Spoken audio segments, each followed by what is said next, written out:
Assalamualaikum warahmatullahi wabarakatuh. Perkenalkan, nama saya Dujilana Selitonga, NPM 227541010 dari program studi agribisnis pangan. Di sini saya akan menjelaskan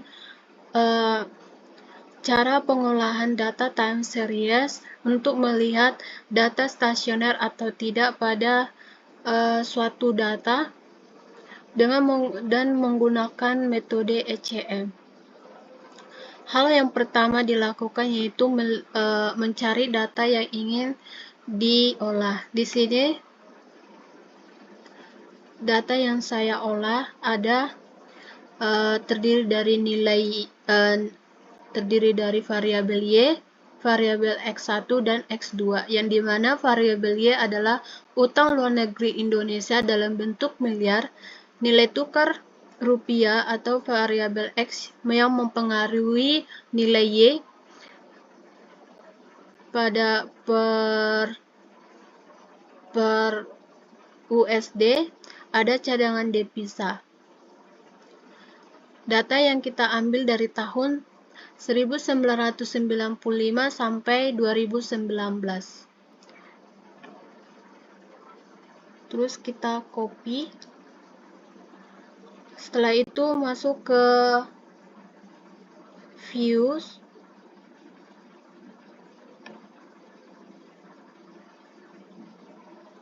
pilih file, new,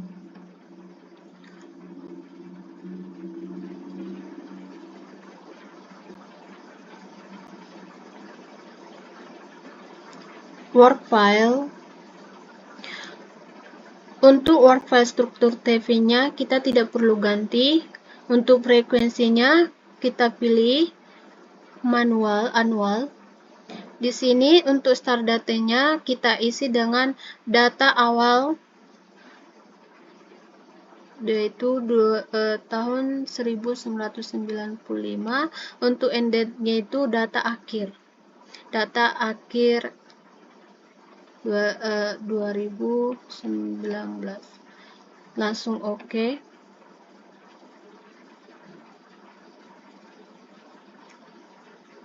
Terus untuk memasukkan datanya kita pilih quick empty group.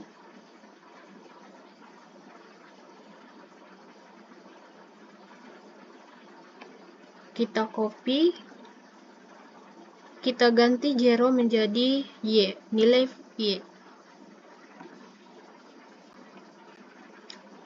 Kita ganti X1,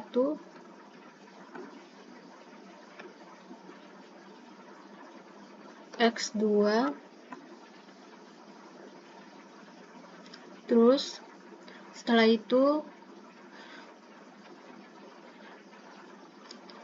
setelah datanya sudah ada, di sini kita akan melihat data yang kita miliki ini stasioner atau tidak.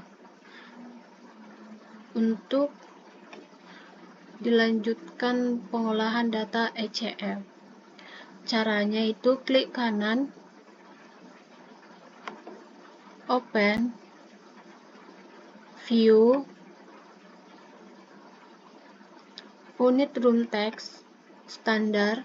Di sini ada beberapa pilihan, kita milih standar. Kita pilih level. Nah, pada tingkat level di sini nilai statistik lebih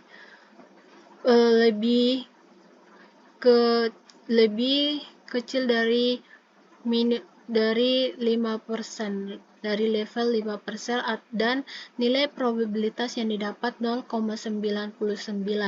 yang berarti tidak stasioner. Nilai stasioner harus berada di bawah nilai alfa atau 0,05. Untuk cara menstasionerkan data, kita bisa menggunakan caranya dengan klik view, terus unit room text, standar. Nah, kita pilih satu set difference. Kita klik OK. Kita lihat datanya. Data dikatakan stasioner jika nilai statistik nilai statistik harus minus dan nilai probabilitas harus di bawah 0,05%. Dari data yang kita olah, nilai statistiknya memenuhi semua kriteria, maka ini stasioner. Terus kita lanjut ke X2. Kita lihat apakah dia stasioner atau tidak. Caranya seperti yang tadi, kita masuk ke view, masuk ke unit room text, standar unit room text, terus kita lihat pada tingkat level. Pada tingkat level dia masih belum stasioner, maka kita stasionerkan pada tingkat 1 difference. Kita pilih. Nah, kita lihat datanya sudah memenuhi kriteria stasioner karena nilainya sudah minus dan nilai probabilitasnya juga sudah di bawah nilai alfa. Kita hapus, kita lihat pada X1. Caranya masih sama.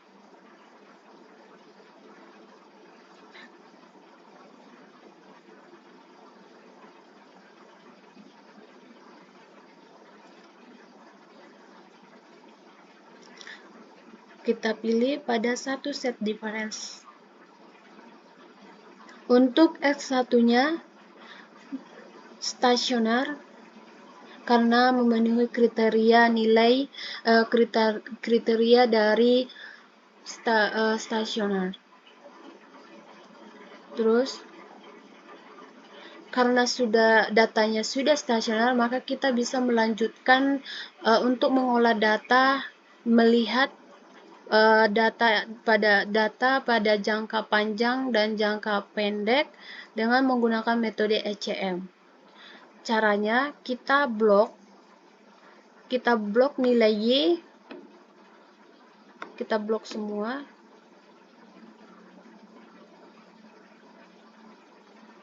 Terus kita klik kanan, pilih open as equation. Di sini kita langsung OK. Nah, ini adalah data nilai jangka panjangnya. Kita bisa lihat bahwa pada nilai X2 berpengaruh signifikan karena nilai probabilitas di bawah 0,05%. Untuk X1 berpengaruh signifikan karena masih di bawah 0,05, sedangkan untuk C-nya tidak signifikan karena nilai C-nya lebih besar dari 0,05%.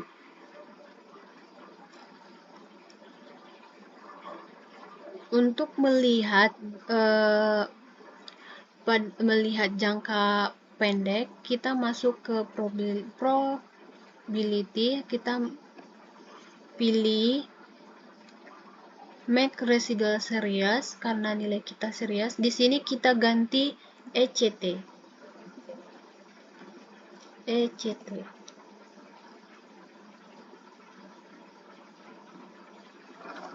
Kita klik view, terus kita stasionerkan. Kita lihat apakah data ini bisa dilanjutkan untuk diolah. Kita pilih pada tingkat level. Hasil output jangka panjang harus stasioner pada tingkat level.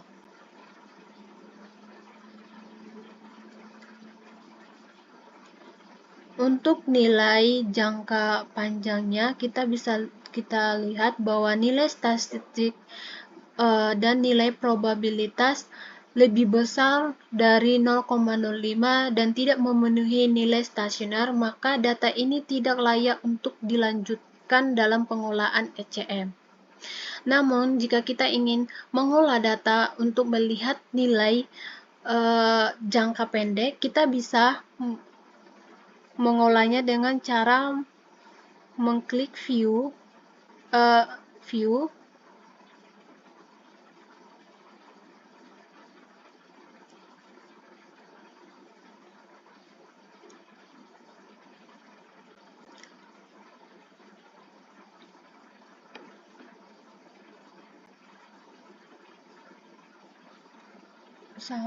kita pilih estimate. Di sini jika data SCT-nya sudah stasioner, kita bisa menggunakan menambah nilai D. Tanda D ini adalah jika nilai ECT-nya sudah stasioner atau layak untuk diolah ke jangka pendek.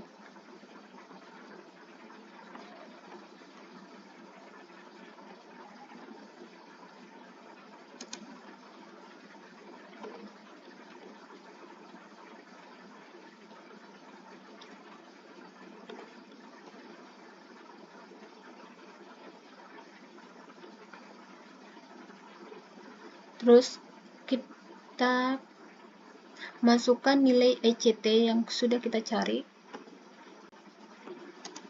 ECT buka kurung -1, terus oke. Di sini kita sudah menghasilkan nilai output pada jangka pendek. Nilai output dalam jangka pendek kita bisa lihat bahwa nilai X2 berpengaruh signifikan atau memiliki pengaruh pada jangka pendek karena nilai probabilitas lebih kecil dari 0,05.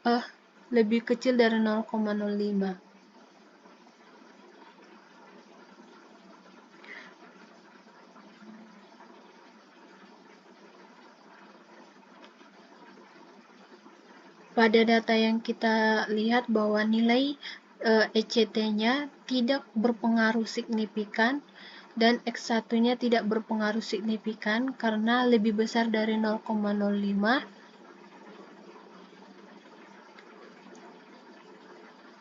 Nah, untuk melihat pengujian asumsi klasik, kita dapat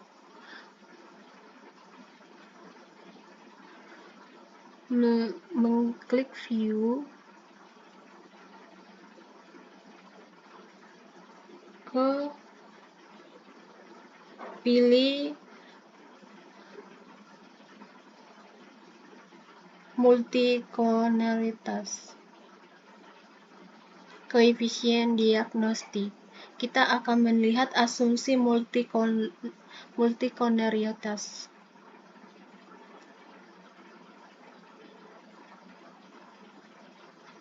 Terus kita pilih variance infection factor. Di sini kita dapat lihat datanya bahwa nilai VIP lebih besar dari 10, maka data ini dikatakan atau dianggap multikoneritas. Untuk asumsi selanjutnya yaitu normalitas. Caranya masuk ke view, residual, masuk ke histogram normalities. Di sini kita bisa lihat bagan dari data kita.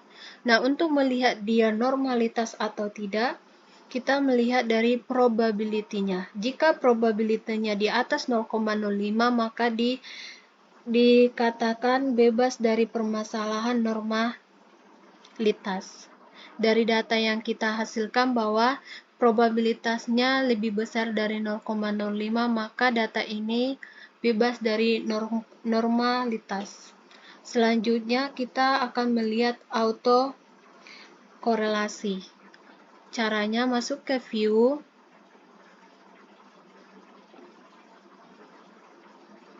residual, kita masuk ke serial correlation karena kita menggunakan data time series. Kita pilih OK. Untuk melihat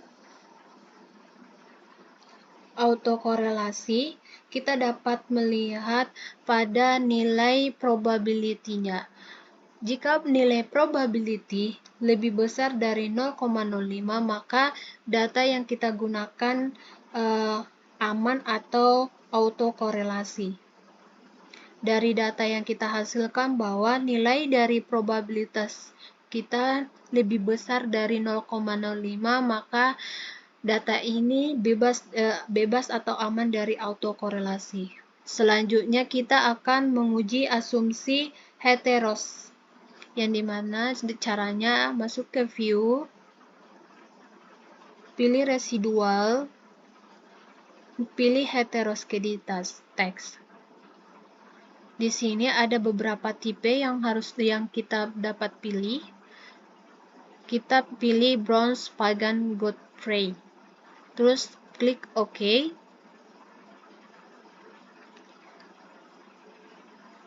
Untuk melihat nilai heteroskedastic, kita bisa melihat nilai probabilitasnya harus lebih besar dari 0,05 atau di atas dari alpha. Dari hasil data yang kita olah bahwa data ini bebas dari